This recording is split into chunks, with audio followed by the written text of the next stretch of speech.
ऐसा करो, अपना तीसरा पैर मेरे पति के मस्तक पर रखो, तीसरे पैर के द्वारा मेरे पति की अपनी सेवा में ले लो। उसी समय मानव भगवान महाराज हंसने लगे। वामन जी महाराज ने बिंद्रावती पत्नी को हो तो बिंद्रावती ऐसी हो जिसने अपने पति को नरक में जाने से बचा दिया है। वामन भगवान 3 पग धरती को संकल्प देते हैं। बलि राजा पाताल में जाते हैं। वामन भगवान के स्वर्ग का राज देवों को दिया, पाताल का राज बलि राजा को दिया। उसी समय बलि राजा ने बंधन में भगवान आए। बलि राजा के दरवाजे पर पहरा देते हैं। लक्ष्मी जी ने बैकुंठ में विचार किया, भगवान जिस दिन से दान देने गए हैं उस तभी से लौटकर नहीं आए हैं।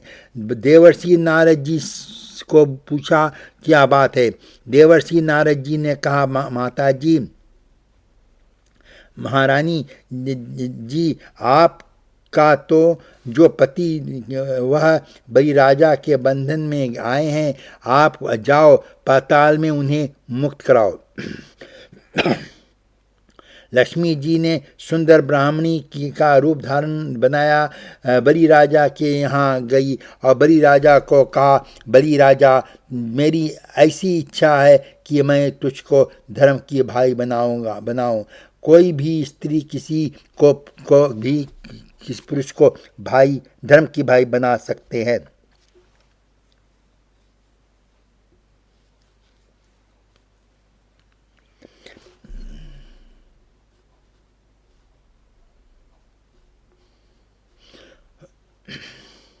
रक्षाबंधन का दिन था।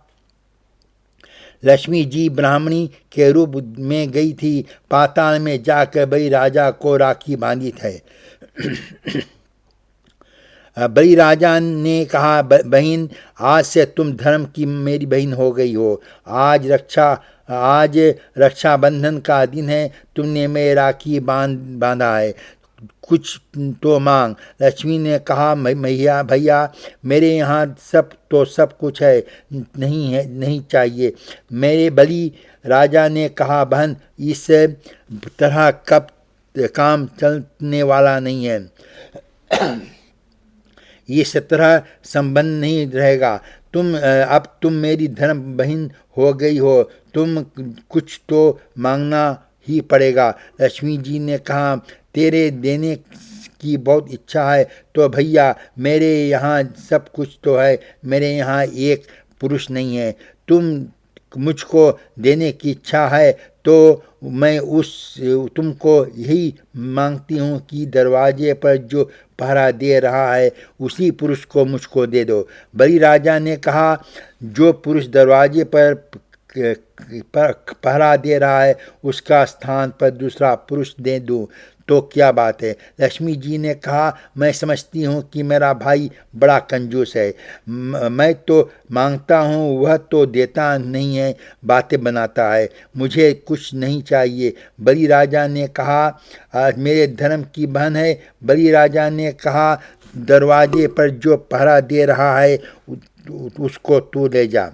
लक्ष्मी जी ने जब बलि राजा से वचन ले लिया, उसके बाद भगवान को कहा, महाराज, जब से बैकुंठ से आए हो तब से बैकुंठ सुना ही हो गया है।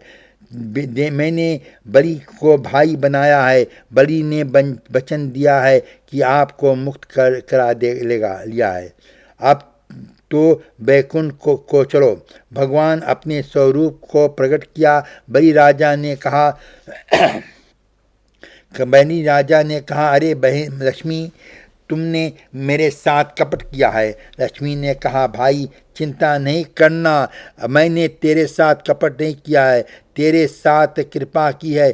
प्रति वर्ष श्रावण शुक्ल पक्ष पूर्णिमा के दिन मैं बैकुंठ में राखी बांधने पाताल आऊँगी, और जब मैं अपने भाई के यहाँ आऊँगी तो नारायण मुझे बुलाने आएंगे। इसी बहाने राखी प्रतिदिन पूर्णिमा के दिन तुझे लक्ष्मी नारायण का दर्शन होगा। वामन जी के का चरित्र पूर्ण हुआ। 8वां स्कंद का जो अंतिम अध्याय है, 24 अध्याय है, उस अध्याय में मत्स्य नारायण का वर्णन है। 8म स्कंद का कथा पूरी परिपूर्ण होती है और 9वां अध्याय आरंभ होता है। आज से कथाओं में राम जी का जन्म हुआ। 9 स्कंद में 2 वंश की कथा है, सूर्य वंश और चंद्र वंश की। सूर्य वंश में भगवान श्री रामचंद्र जी आए हैं, चंद्र वंश में भगवान श्री कृष्ण आए हैं। भगवान श्री राम ने श्री कृष्ण के से पहले सभी लीलाएं पवित्र है। अब थोड़ा विचार करो, राम जी महाराज दिन में 12 बजे आए, भगवान श्री कृष्ण रात्रि को 12 बजे आए। भगवान श्री राम ने कितने विवाह किए हैं? एक विवाह किया और भगवान श्री कृष्ण ने 16,160 विवाह किए हैं। एक भक्त ने भगवान श्री कृष्ण को पूछा कि महाराज ये बताओ, अब रात्रि के 12 बजे आप क्यों आए हो?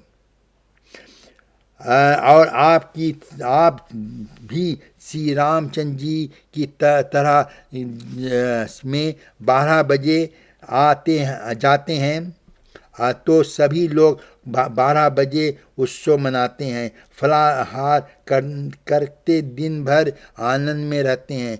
अब रात्रि के 12 बजे आते हो, इसलिए सभी को 12 बजे तक जागना पड़ता है। आप दिन में 12 बजे क्यों नहीं आए? भगवान श्री कृष्ण ने कहा, देखो भैया, राम तो राज के राजा दिन में आते हैं और मुझे गोकुल में चोरी करनी है तो चोर दिन में आता है। मैं तो माखन चोर हूँ और रात्रि में ही आता हूँ। 9 स्कंद में 2 हंसों की कथा है, सूर्यवंश और चंद्रवंश। राजा परीक्षित ने कहा, महाराज सूर्यवंश में की कथा सुनने की बहुत इच्छा है। शुक्रदेव जी महाराज ने कहा, राजन, आदि नारायण परमात्मा ने नाभि से कमल उत्पन्न हुआ है। कमल से ब्रह्मा जी उत्पन्न हुए हैं। ब्रह्मा जी के पुत्र मरीचि ऋषि हुए हैं। मरीचि ऋषि के पुत्र कश्यप ऋषि हुए हैं। कश्यप ऋषि के वंश में आगे चल के विवस्वान सूर्य हुए हैं और विवस्वान सूर्य के वंश में आगे चल के वैवस्वत मनु हुए हैं। वैवस्वत मनु के इच्छा वाकु निग्रह सरियाति दिष्टा करुण नरीशयंत नीत्रिषाद नभद और कवि ऐसे कनेक बालक हुए हैं। नभक महाराज के वंश में नाभाग हवे और नागभाग के वंश में भगवान का महान भक्त अम्बरीश राजा हुए। अम्बरीश राजा एकादशी के व्रत का पालन करते हैं, एकादशी व्रत करते हैं। सुखदेव जी महाराज कहते हैं, राजन, एकादशी के समान कोई श्रेष्ठ व्रत नहीं है। भगवान आपको शक्ति तो है, तो आज से एक संकल्प करो, एकादशी का व्रत करो। ब्रजभूषण लाल धर्म प्रचार की पुस्तक में एकादशी व्रत का विधि दी गई है, कृपया पढ़े। एकादशी का जो व्रत करता है उसके ऊपर भगवान कृपा करते हैं। शास्त्र कहता है एकादशी के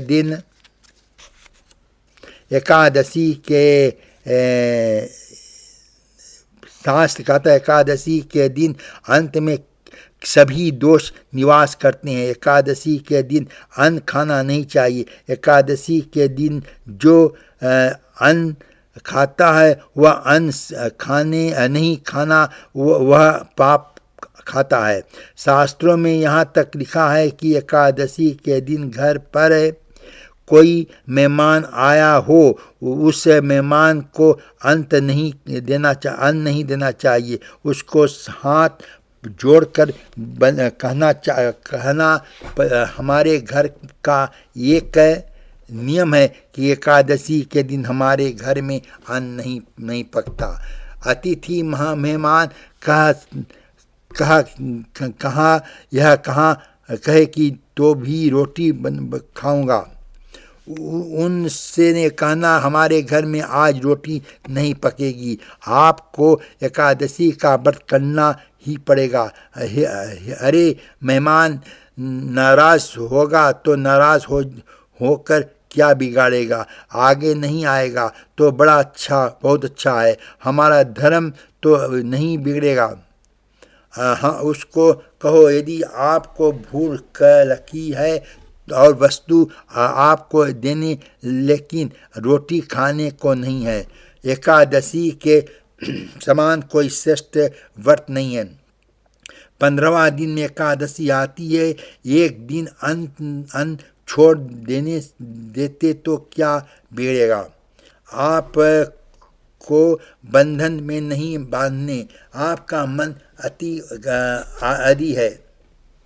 यदि है तो मन आपको प्रेरणा करे तो राज से भी एकादशी का व्रत करो। एकादशी व्रत के समान कोई श्रेष्ठ व्रत नहीं है। सुखदेव जी महाराज ने कहा, राजन अम्बरीश राजा एकादशी के व्रत करता था, इसलिए दुर्वासा ऋषि के श्राप से भगवान के सुदर्शन चक्र अम्बरीश राजा की रक्षा की है। एकादशी के जो व्रत करता है भगवान का सुदर्शन चक्र उसकी रक्षा करते हैं। अम्बरीश राजा एकादशी का व्रत करता है। अम्बरीश राजा के वंश में आगे चल के अनेक राजा हुए। मनु महाराज के बड़े पुत्र इक्ष्वाक राजा हुए हैं, उनका वंश वर्णन किया है और कि अनेक राजा हुए हैं। इसे कुश में अकुशस्थ राजा हुआ है और सूर्य वंश में आगे चल करके शशांत राजा हुआ है। शशांत राजा के वंश में आगे चल के मानधाता हुआ है। मानधाता का 50 कन्याओं का विवाह शोबरी ऋषि के साथ हुआ है। 2 अध्यायों में इसका वर्णन किया है। सुखदेव जी महाराज वर्णन करते हैं कि राजन मानधाता के वंश में आगे चल के त्रिशक हुआ है। त्रिशंकु राजा के वंश में आगे चल के हरिश्चंद्र नाम का राजा हुआ है। हरिश्चंद्र राजा के वंश में रोहित नाम का राजा हुआ है। रोहित राजा के वंश में सागर राजा हुआ है। सागर राजा के अश्वमेघ यज्ञ किया। अश्वमेघ यज्ञ में घोड़े को इंद्र चुरा कर ले के पाताल में गया।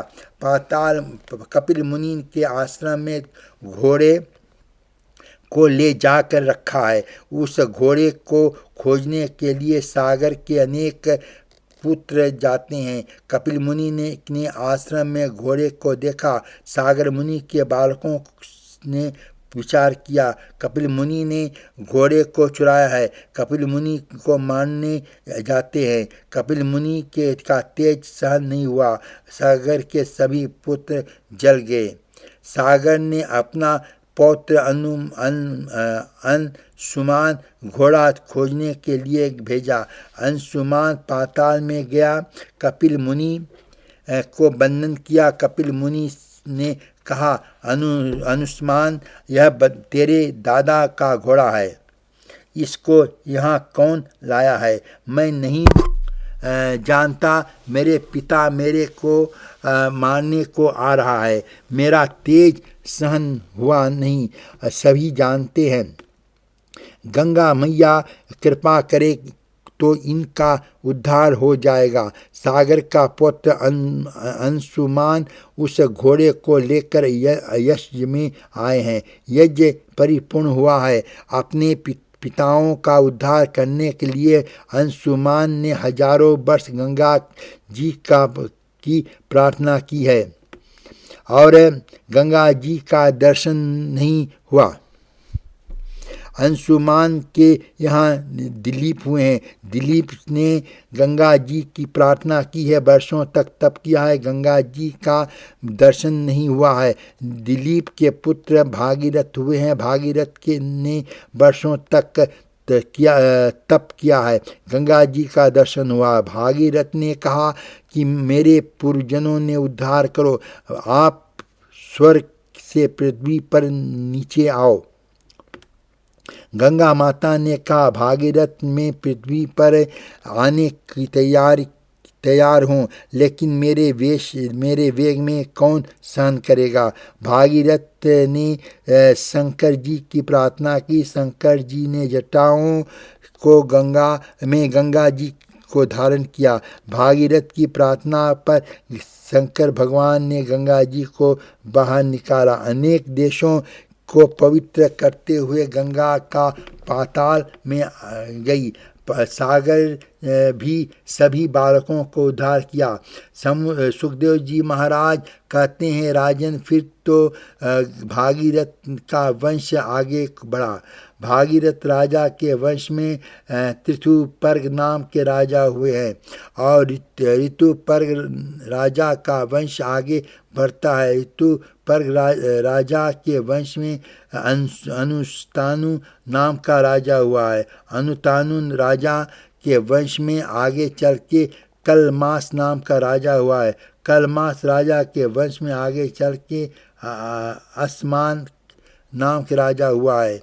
आसमान राजा के वंश में आगे चल के नारी कवच नाम का राजा हुआ है। नारी कवच राजा के वंश में खट्टवान नाम के राजा हुआ। खट्टवान राजा के वंश में रघु नाम का राजा हुआ। रघु नाम के वंश में अजनाम नाम राजा हुआ है।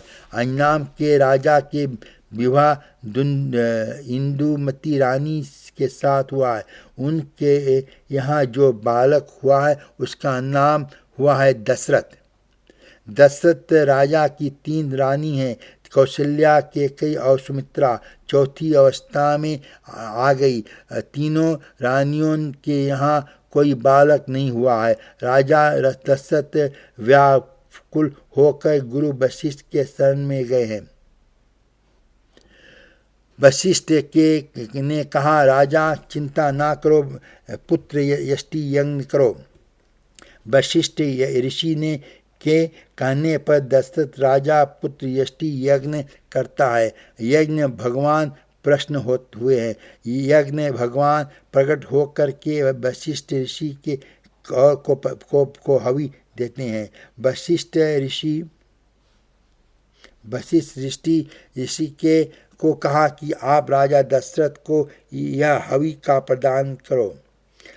राजा दशरथ इस प्रसाद को लेकर रानियों को दे हैं। भगवान की कृपा से राजा दशरथ के यहाँ अनेक बालकों का जन्म हुआ है। वशिष्ठ जी ने हवि का प्रसाद, खीर का प्रसाद राजा दशरथ को दिया।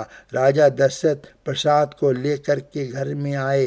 प्रसाद को 2 भाग किए और आधा भाग कौशल्या को दिया। जो आधा बचा उसके 2 भाग किए और 1 भाग सुमित्रा को दिया और 1 भाग कैकेयी को दिया। सुखदेव जी महाराज कहते हैं, राजन कैकेयी तो अपने पति का रूप का अभिमान था। कैकेयी ने राजा दशरथ को कहा, क्या मुझको बाजार से पकड़ कर लाए हैं? आपने कौशल्या को पहले यज्ञ का प्रसाद दिया है, मुझको बाद में दिया है। क्या मैं आपकी दासियों के कई भोग पत्नी है और कौशल्या धर्म पत्नी है? राजा दशरथ ने कहा, ऐसी कोई बात नहीं है, प्रसाद ग्रहण करो। कैकेयी के साथ से हाथ से प्रसाद लेकर के अंजन पर्वत के ऊपर हनुमान अंजनी माता शिवजी के मंत्र का जप कर रहे हैं। ओम नमः शिवाय, ओम नमः शिवाय। दोनों आंखें बंद है। उसी समय उस पंछी ने कैकई के हाथ से प्रसाद को अंजनी माता के हाथ में दिया। अंजनी माता ने ऐसा समझा कि भगवान शिव ने मेरे ऊपर कृपा की है। अंजनी माता ने उस प्रसाद को ग्रहण किया। अंजनी माता के गर्भ से हनुमान प्रकट हुए। बोलो हनुमान जी की जय। पहले जगत में हनुमान जी आते हैं, फिर रामचंद्र जी महाराज आते हैं। कि कौशल्या ने अपने भाग से, सुमित्रा ने अपने दोनों से फिर दो कैकई को दिया। तीनों रानियां गर्भवती हो गई। राजा दशरथ ने कौशल्या से पूछा कि कौशल्या तुम्हारी क्या इच्छा है। कौशल्या ने कहा राजा अब मेरी यही इच्छा है कि एकांत में बैठकर ध्यान करूं और मुझको किसी से बोलने की इच्छा नहीं है। राजा दशरथ सुमित्रा और कैकई के महलों में गए। दोनों रानियों को पूछा तुम्हारी क्या इच्छा है। कैकई और सुमित्रा ने कहा हमारी दूसरी कोई इच्छा नहीं है, हमारी तो यही इच्छा है कि हम सभी की सेवा करें। राजा दशरथ प्रसन्न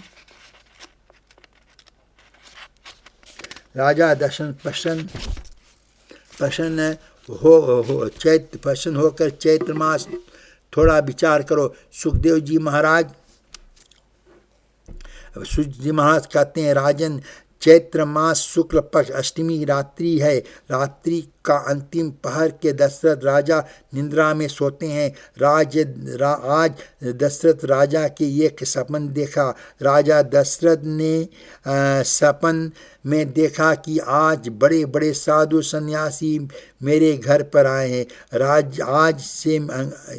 आज मेरे आंगन में भीड़ लगी है, मैं सभी का पूजन कर रहा हूँ। दशरथ राजा आँख खोलने के बाद गुरु वशिष्ठ को मिलने जाते हैं और कहा गुरुदेव, आज आपकी कृपा से मैंने ऐसा सपन देखा है, मेरे आंगन में संतों की भीड़ पड़ी है, मैं सभी संतों की पूजा करके आ रहा हूँ। राजा चिंता ना करो, सपन बहुत अच्छा दिखा है, इस सपन का फल 24 घंटों में मिलना चाहिए। सुखदेव जी महाराज कहते हैं कि राजन, चैत्र मास शुक्ल पक्ष नवमी तिथि मध्याह्न का समय था।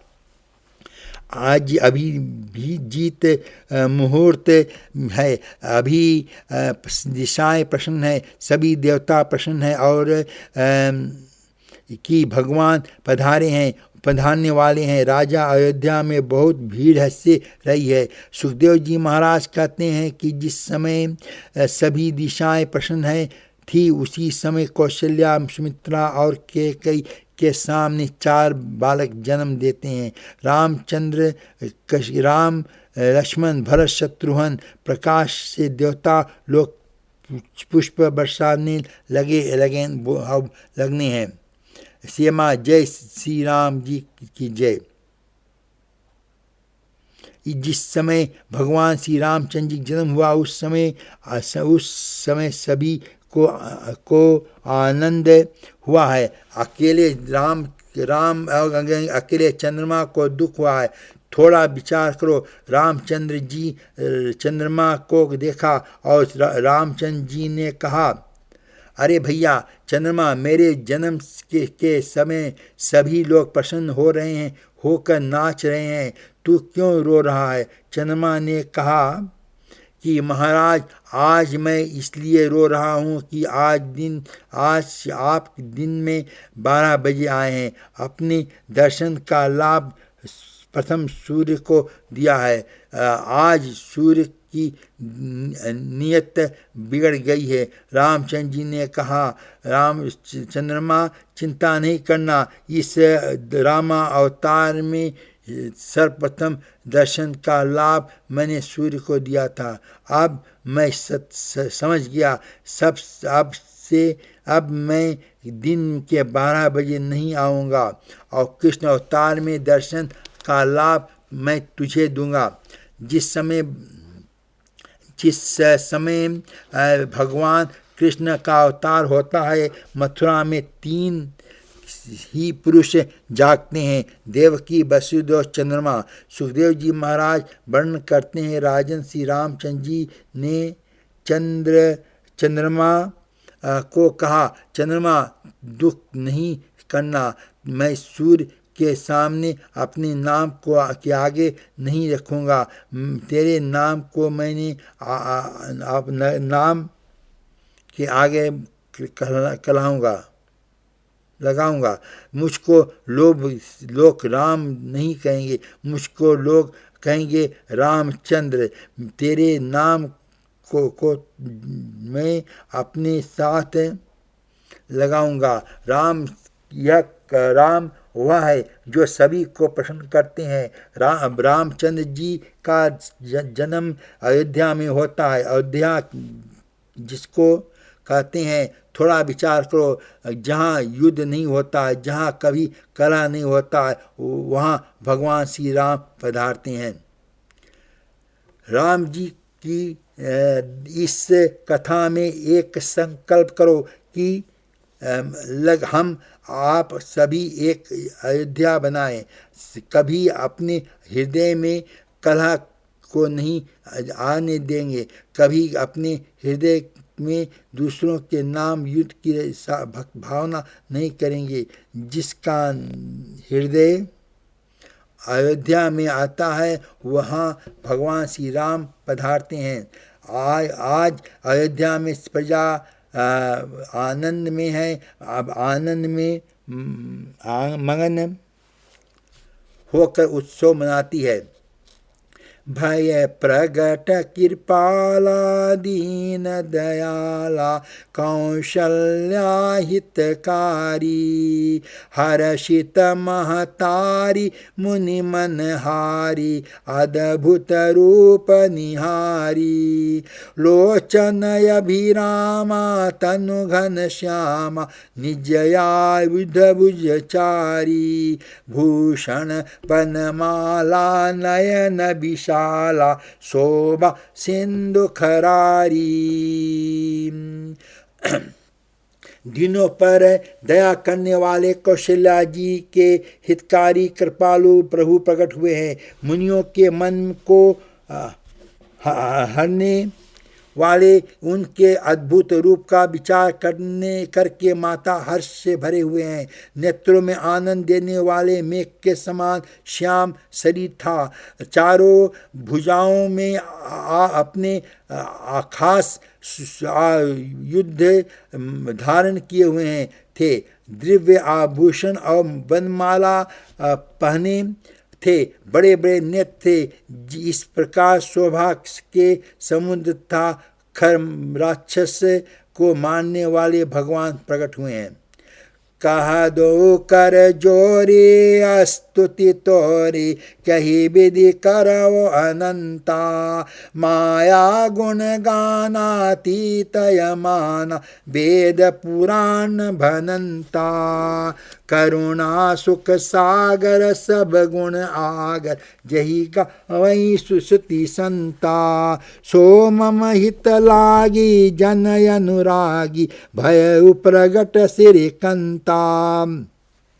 दोनों हाथ जोड़कर माता कहने लगी, हे अनंत, मैं किस प्रकार तुम्हारी स्तुति करूं। वेद और पुराण तुमको माया गुण और ज्ञान के परे और परिमाण रहित बतलाए हैं। ऋतुओं तथा संत जन दया और सुख का समुद्र सब गुणों का धाम कह करके जिनका गान करते हैं, वही भक्तों का पर प्रेम करने वाले लक्ष्मीपति भगवान मेरे कल्याण के लिए प्रकट हुए हैं। ब्रह्मांड निमाया निरमित माया रोम रोम प्रतीप के वेद कहे मम उर्बासो बासी वह उपहासी सुनत धीर मति थिर न रहे उपजा जब ज्ञाना प्रभु मुस्काना चरित्र बहुत वेद के नचे कही कथा सुनाई मातु बुझाई जही प्रकार सुतल प्रेम लहे।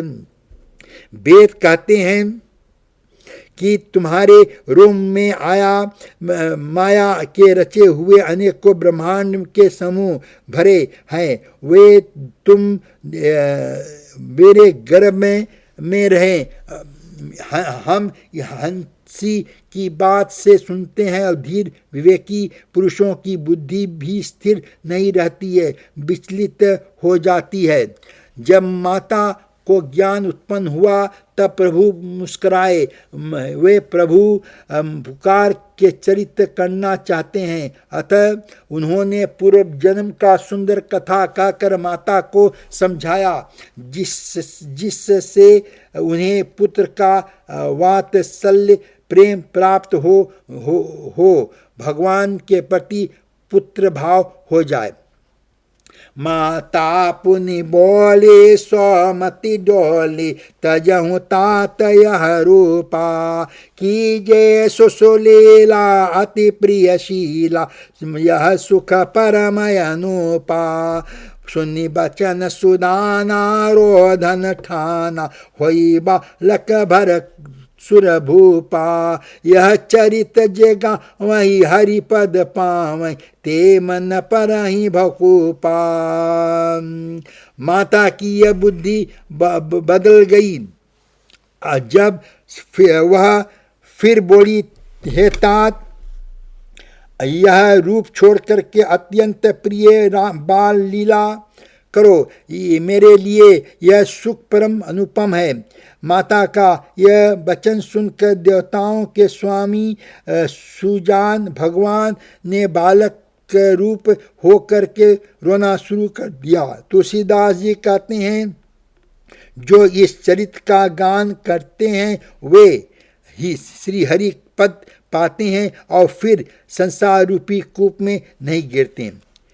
बेप्रदेनु सुर संत हिता, लेन मनुजय अवतार, निज इच्छा निरमित तनु, माया गुण गोपाल सिया बर रामचंद्र की जय, बोलो भाई सब तन की जय। ब्राह्मण, गौ, देवता और संतों के लिए भगवान ने मनुष्य का अवतार लिया है।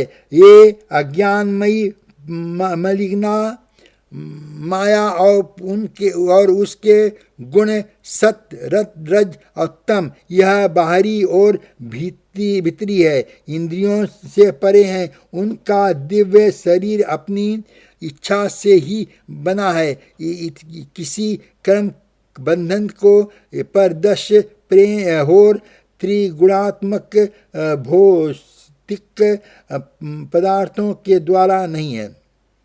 भगवान श्री राम के बिना जीवन में किसी को आराम मिलता नहीं है। भगवान श्री राम का तो आश्रय लेना है, उसके जीवन में आराम आता है। भगवान जिसको प्रेम से दृष्टि से देखते हैं उसी के जीवन में शांति का उदय होता है। भगवान श्री राम अति सरल है। भगवान श्री राम सज्जन के साथ ही सज्जन है और भगवान श्री राम दुर्जन के साथ ही संजन है। भगवान श्री राम अभी को आनंद देते हैं। राम उसको कहते हैं जो जीवन में सभी को सुख देते हैं।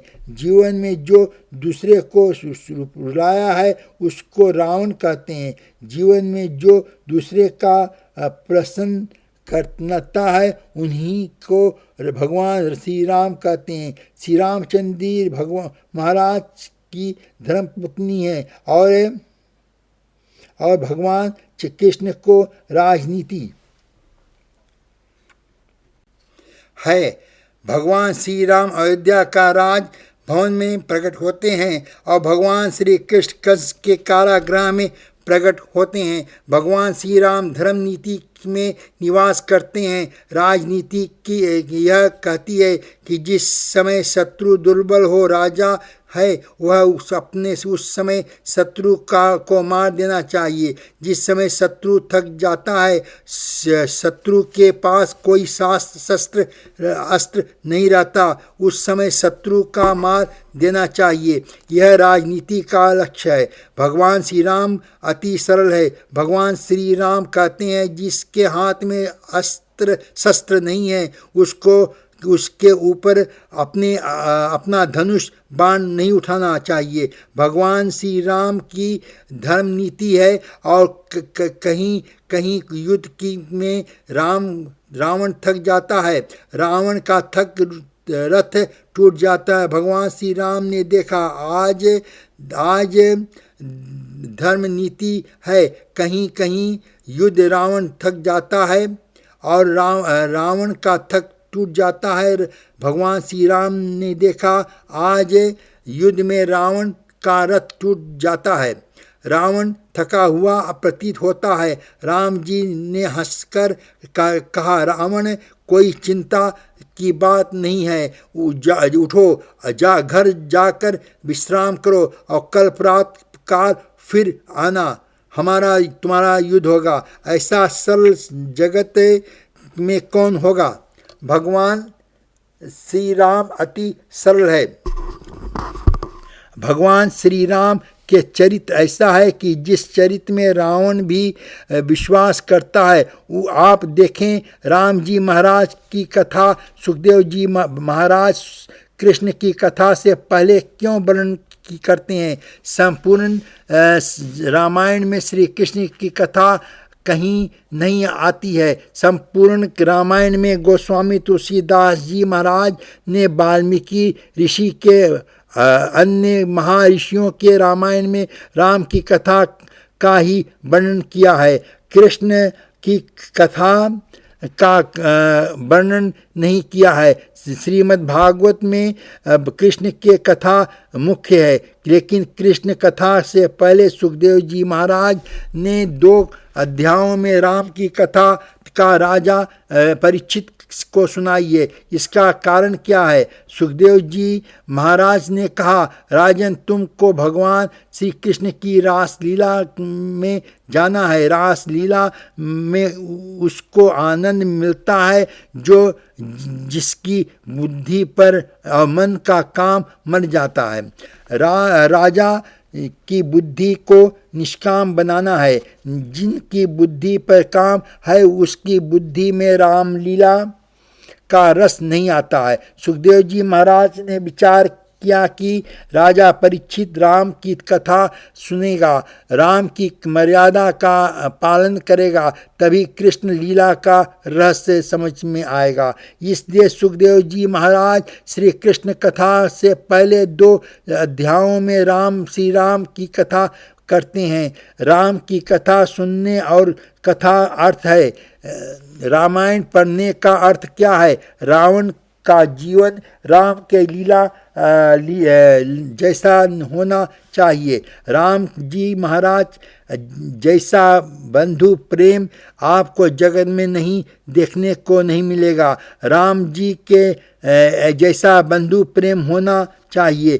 थोड़ा विचार करो, लोग रामायण की कथा को सुनते, रामायण की कथा सुनने के बाद अपने जीवन में राम की जैसा बनाते हैं। राम की कथा सुनने के बाद भाइयों के में प्रेम होना चाहिए। राम की कथा सुनने के बाद भाइयों के बीच में यदि प्रेम नहीं है तो समझ लेना उस साधक का राम के चरित्र का विश्वास नहीं है।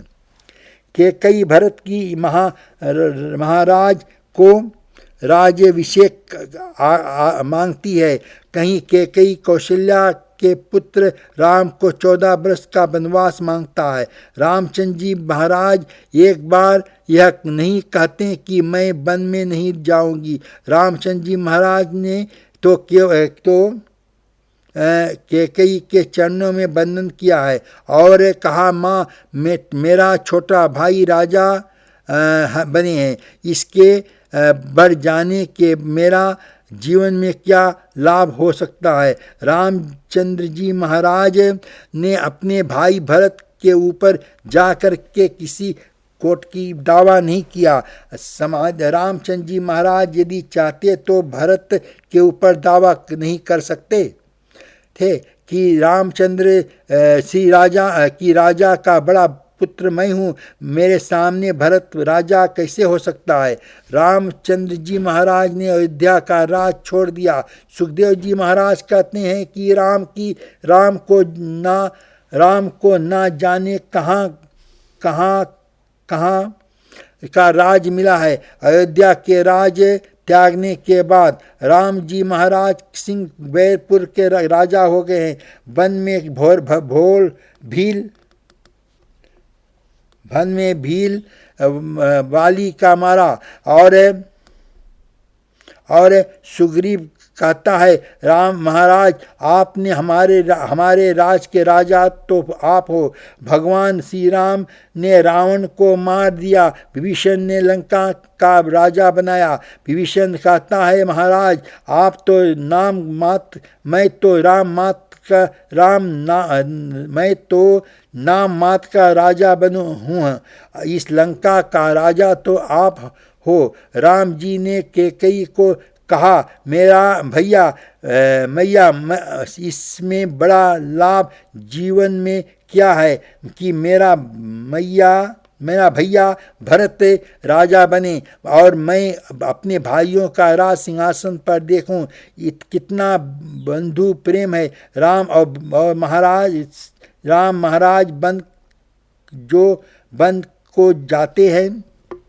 भरत की ननिहार से लौटते समय वृत्तांत को सुना।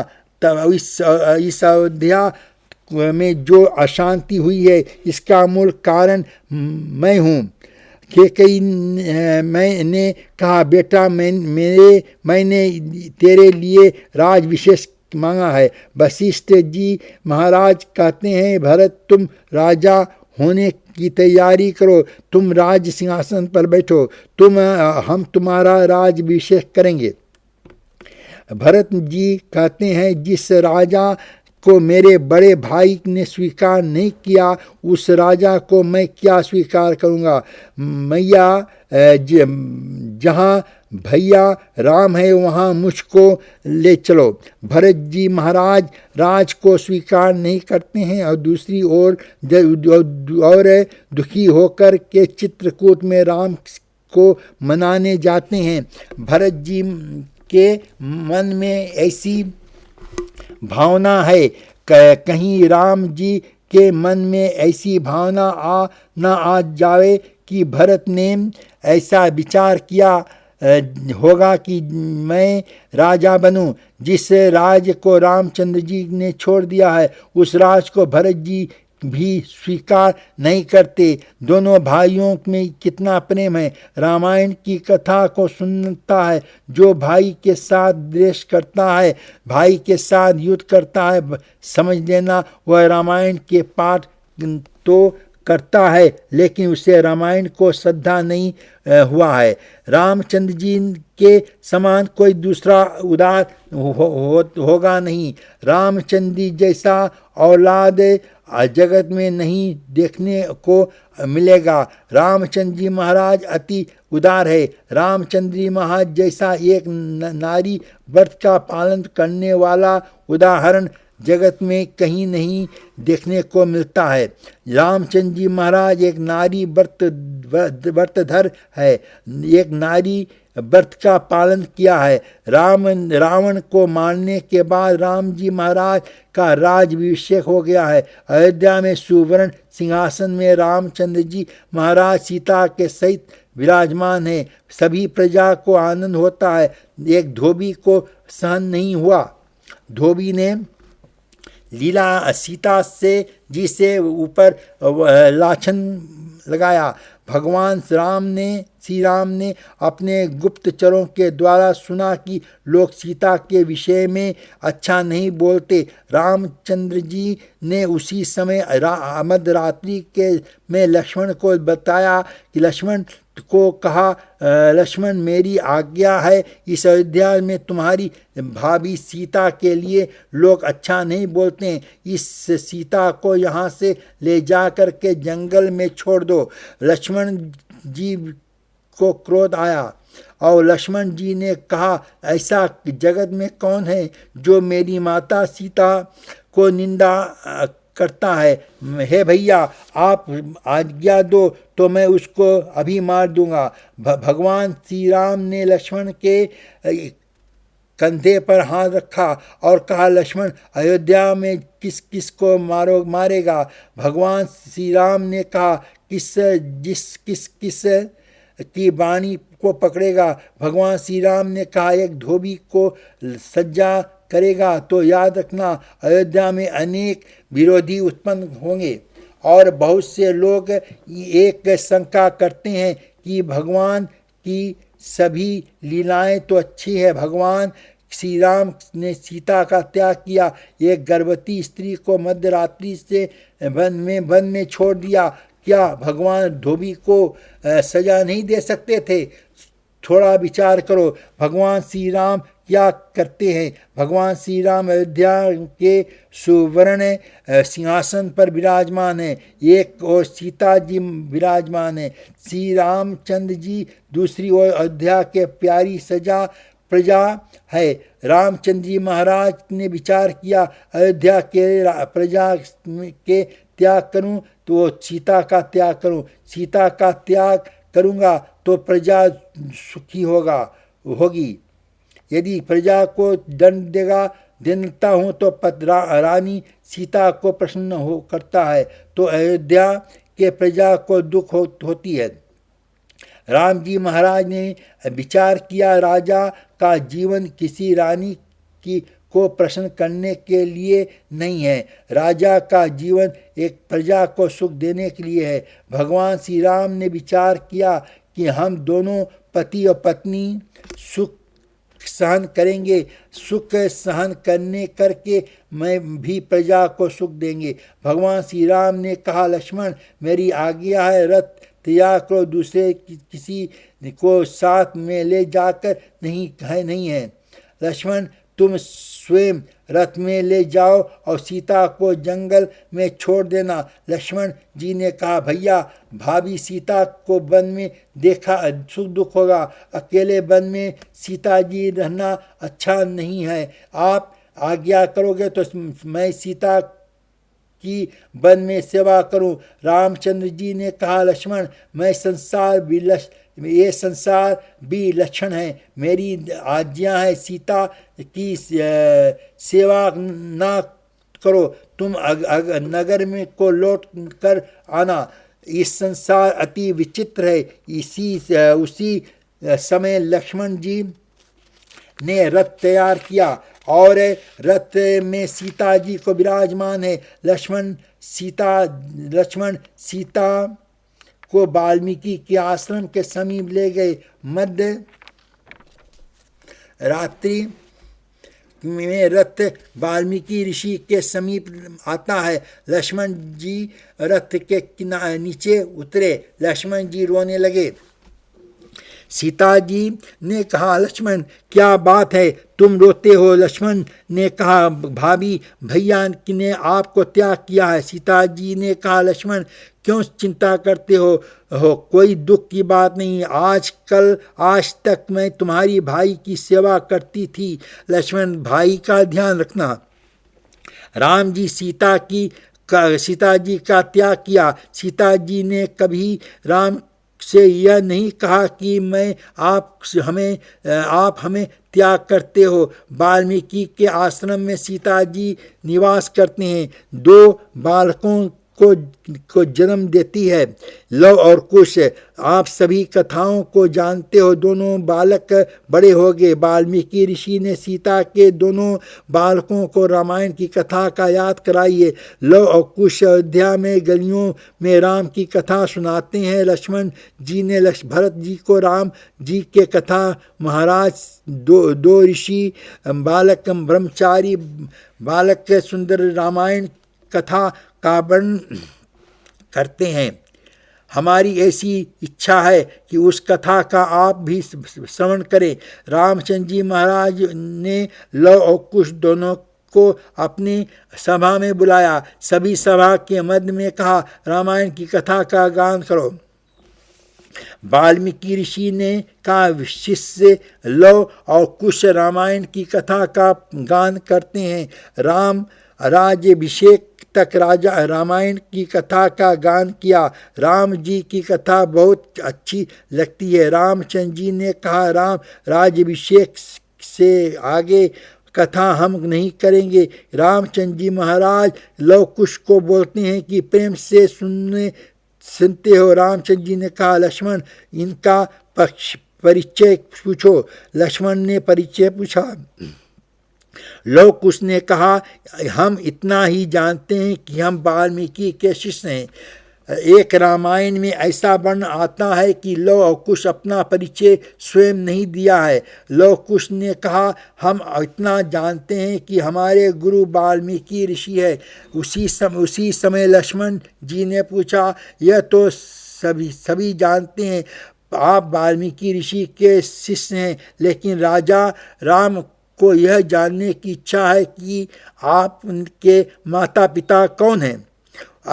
उसी समय में लव कुश ने कहा, लक्ष्मण जी, राजा राम जी ने यह प्रश्न किया है कि हमारे माता पिता कौन है। लव कुश ने कहा, लक्ष्मण जी, राजा राम जो यह प्रश्न किया है कि हमारे माता पिता कौन हैं। राजा राम का यह प्रश्न धर्म का मर्यादा के प्रतिकूल है। इससे यह प्रश्न राजा राम को नहीं करना चाहिए। लक्ष्मण जी ने कहा, आपके माता पिता कौन हैं, आपको बताओ, मैं संकोच क्यों होता है।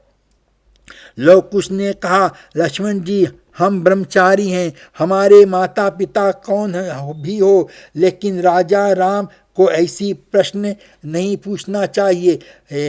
वो जो ब्रह्मचारी है, सन्यासी है, उसको गुरु का संबंध पूछना योग्य नहीं है। लेकिन साधु सन्यासी ब्रह्मचारी से उसका माता पिता के परिचय पूछना अयोग्य है, क्योंकि उसने घर को छोड़ दिया। उसने घर को स्मरण कराना पाप है।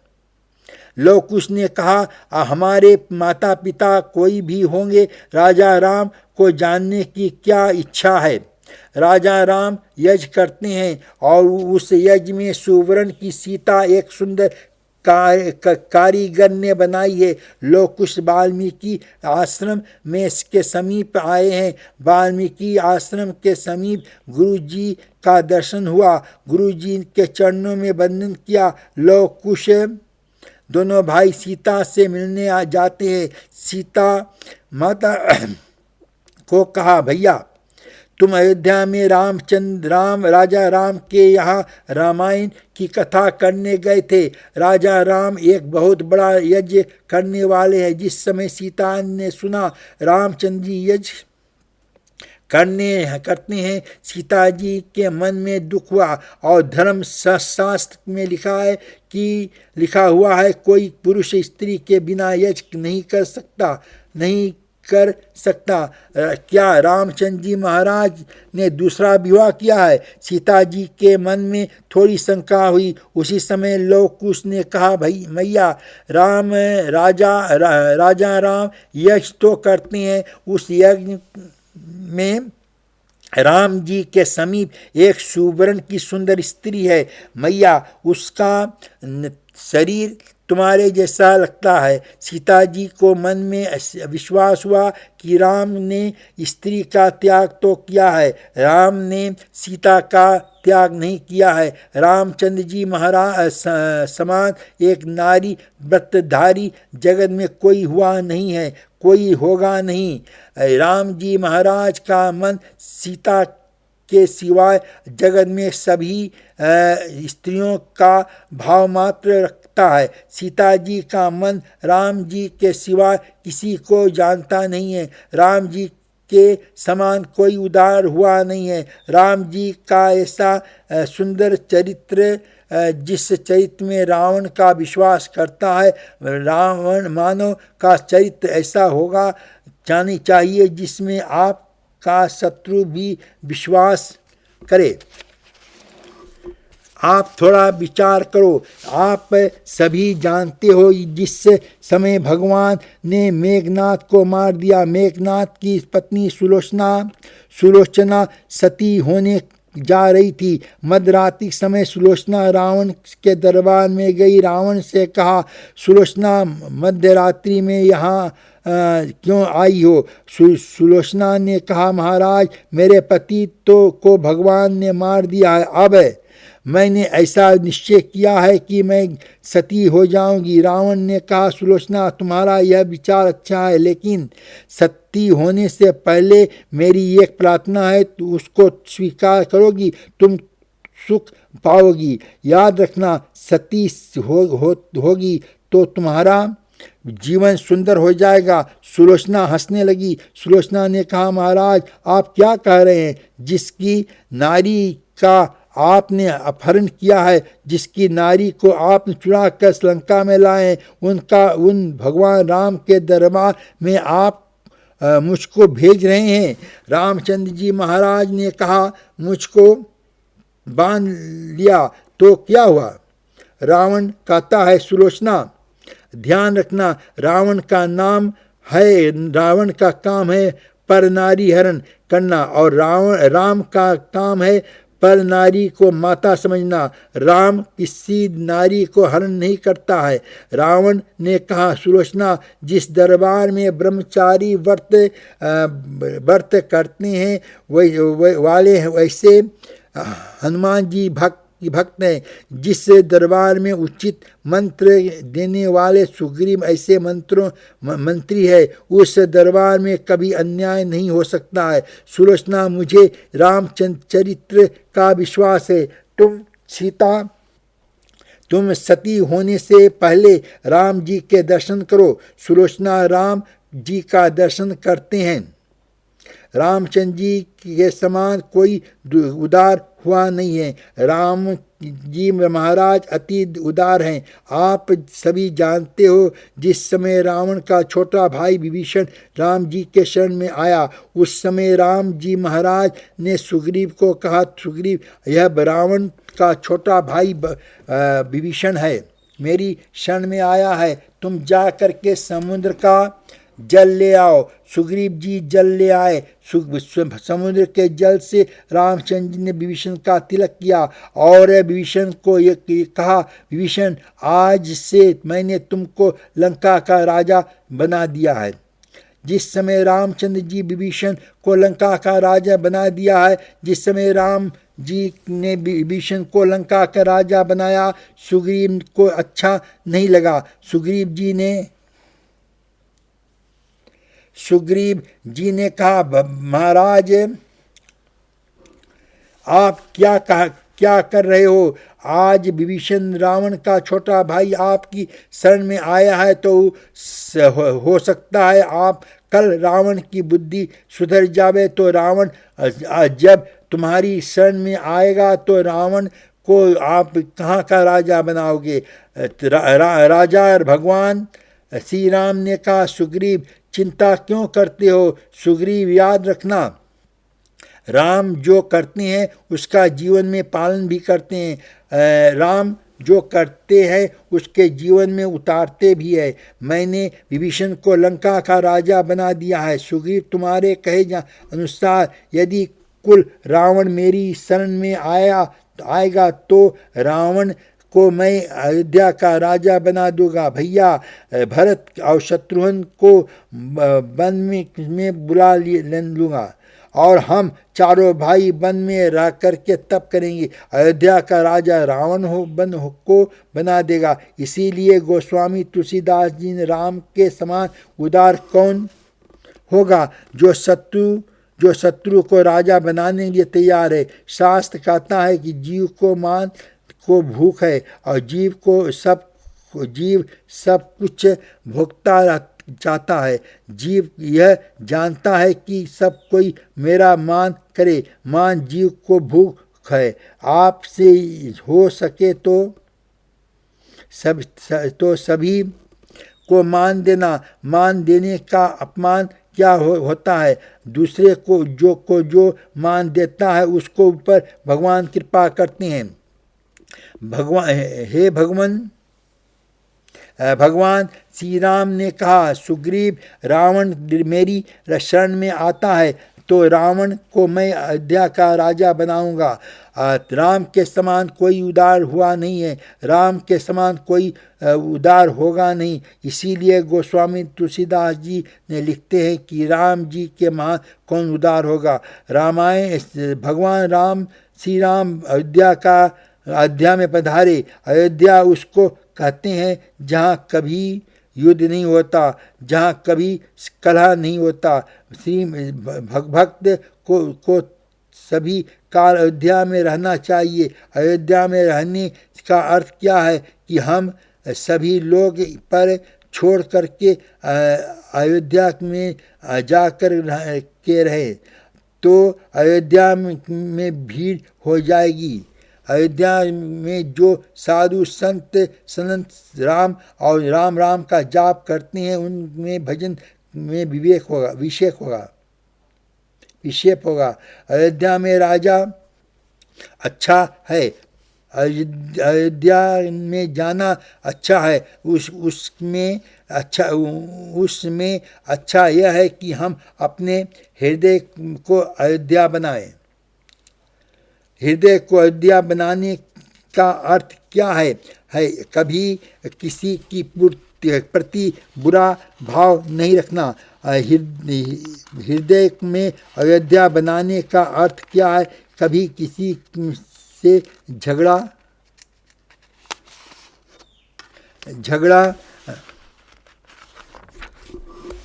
नहीं करना।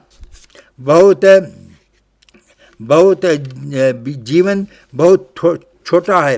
कोई आपके साथ बैर करता है तो आप उसके साथ प्रेम करो।